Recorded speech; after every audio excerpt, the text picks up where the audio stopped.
Hey, it's Abby from Eat, Work, Play, Balanced. If you are struggling with binging, diet obsession, constantly stuck with food rules and noise and just the overwhelming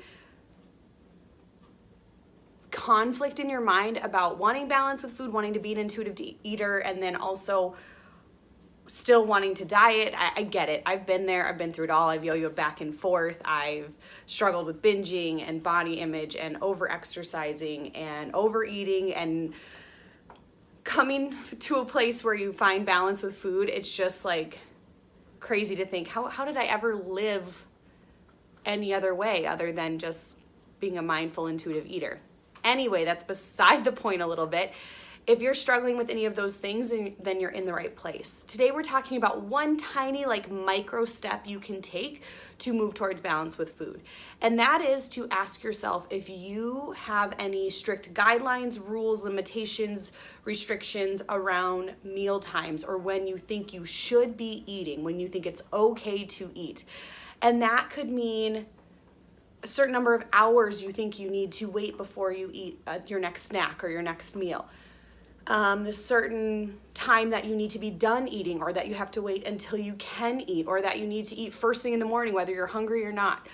Whatever it is, today I want you to, one, list out all of these maybe myths, rules, anything you have surrounding meal times or structures right now. Because that little piece of the puzzle could be holding you back from finding balance with food. Those guidelines, even though it's not necessarily about what you should eat or anything like that, totally play into the feeling of deprivation. And when you feel deprived, you will end up binging or overeating, and the cycle will continue even stronger. So list out any kind of rule or guideline or restriction that you currently have surrounding food. Put it down on paper. Think hard. Think about the thoughts that come up for you throughout the day and different times of the day. Are there certain meal times you think you have to meet? Are there certain times where you're not letting yourself eat something because it's only been a half hour since the last thing you ate? What this does is, or what those rules do, is push away your natural hunger cues and the natural rhythms of your body that your body's trying to tell you. And if you listen to those rhythms and the natural cues your body's giving you, you become an intuitive eater. You don't need diet rules. Your body kind of centers itself and gets to its natural set point. So today, think about the meal rules that you have of when you can or can't eat. And then over the next couple weeks, pay attention for those things to pop into your head. When they do, try to remind yourself or kind of interrupt those thoughts by saying, they aren't serving me.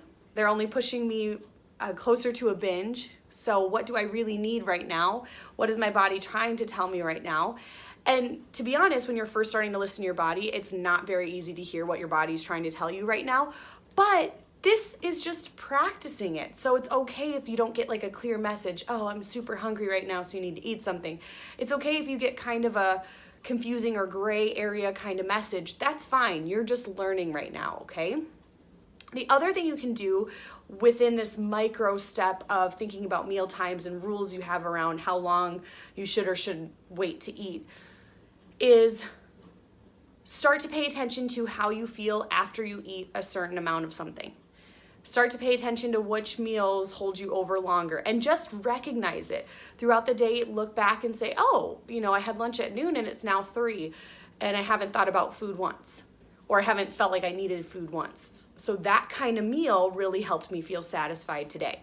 Just start to build this kind of relationship to how you eat and how often you eat and when you eat and portions you eat that is really comfortable, and just create a dialogue in your head, which sounds crazy, but it really does help, of acknowledging things that have worked for you so that you want to recreate those patterns over and over again. And so that your body is taking that in, oh, that was something that happened, whether it's good or bad. Maybe you had a sandwich and 20 minutes later you were starving. So okay, that sandwich, I needed something else with it, or I just know if I have something like that in the future, I'm probably still gonna be hungry. Once you create that dialogue, your body wants to recreate those kinds of patterns that you are getting familiar with, and that you're acknowledging and recognizing your body wants to do that over and over again, which is a really good thing. And it starts to crowd out all those diet rules and the diet obsession and noise. Okay, follow me on Instagram at Eat, Work, Play, Balanced, and also join the Finding Balance program. It's linked below. If you want step-by-step guidance on how to find peace with food, then this program is for you, okay? That's what I'm here for. So email me if you have any questions, or comment down below if you have any thoughts. Have a great rest of your day, and we'll see you in the next video. Bye.